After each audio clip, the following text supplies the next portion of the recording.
If you take the bus to get to work or play, your ride and where to take it may be about to change. The city's new transit network is coming into full effect on Sunday. Joining us now to tell us more about the changes and what to expect is Bjorn Radstrom from Winnipeg Transit. Good morning, Bjorn. Good morning. Thank you for joining us. Now, these big changes are happening Sunday, right off the bat, Sunday morning. Yep, first bus leaves at 5:33 in the morning, and basically the existing network ends late Saturday night, and on Sunday morning everything is brand new. It's pretty much new routes throughout the entire city. For transit riders, if they don't know this change is coming, they've missed something, obviously. So most people know that this is happening. A lot of people might not be aware of exactly what it means to them. So how would you explain that to them? The way we've described it is everything is changing. All the routes, all the stops, everything is changing. That's why we've replaced every single bus stop throughout the city. And there's notice boards saying, you know, these routes will be in effect until the end of service on Saturday, and Sunday morning the ones on the permanent sign will be in place. And what we've been asking everybody to do is to use all the trip planning tools we made available to them. So we have our own Navigo trip planner on our website or on our app. We've partnered with another company called the Transit app, and they've got a trip planner on there as well. And you can plan now for what your bus trips will be on the new network. And both of them do things a little bit differently. So we're asking people, try both and figure out which one works best for you, because you'll get slightly different results, and one might tell you a better trip than the other does. Okay.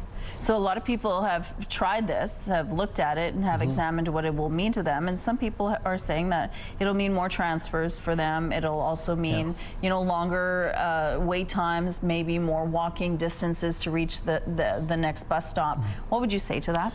That is true for some people, but that's not true for everybody. And I can give an example from my own personal life, where right now, if I want to go visit my mom in East Kildonan, I have a direct trip on the 44. It actually takes a long time, because if anybody knows the 44, it really winds its way through Elmwood and East Kildonan.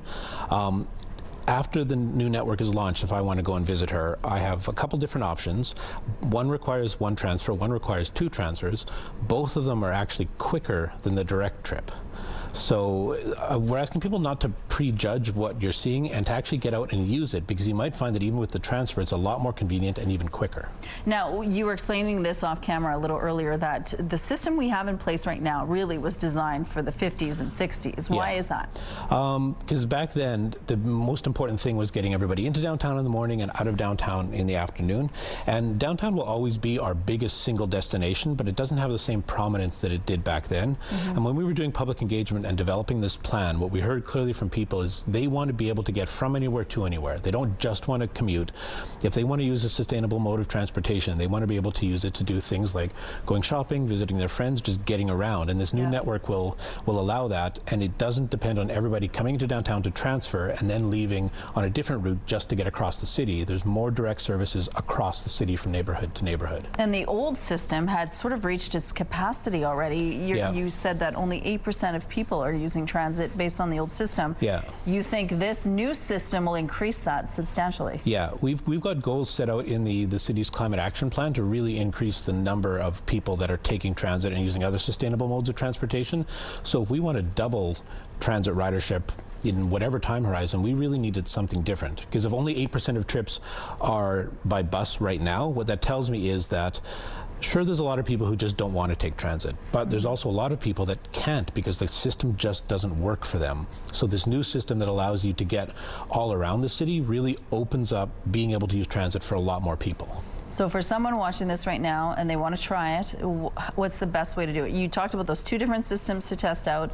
And then before you judge, just try a ride, right? Try it, and then we want to hear feedback from people. People don't always expect somebody who works for the city to say this, but I like complaints. I really like them and I value them, but I just ask that people are specific and they're constructive, because then we can do something with that. And I'm not saying that we can instantly react and make a whole bunch of changes that make things perfect, but we now have a process that was approved by our council for an annual service plan. So we're going to be taking all this feedback and systematically analyzing that and proposing changes every single year to improve the system. And a lot of that will be based on what we see through our analysis, from what we hear from bus operators, but also what we hear from the public. And we'll be using that to make these changes and improve the system. And there's not going to be any more buses, like you're not adding buses to the system, but it'll just be more efficient, so you don't need any more buses. It's more efficient, yeah. The one example that I always like to use is the 11 right now. So there's the 11 Glenway, Donwood, and Rothesay. If you need the 11 Rothesay, that in the afternoon rush hour comes every half an hour or so. And that bus might be full with a whole bunch of people who are going to anywhere along Henderson Highway, not necessarily onto Rothesay. And it's really frustrating for you because the next bus would be half an hour later. But with the simplified network, there's an F8 bus going on Henderson Highway coming every 3 to 5 minutes, maybe a little bit longer. It's more efficient. And you can just catch any of those, even if your bus is full, not a big deal. The next one's coming along in a few minutes. Bjorn, thank you for your help with this today. Okay, thank you.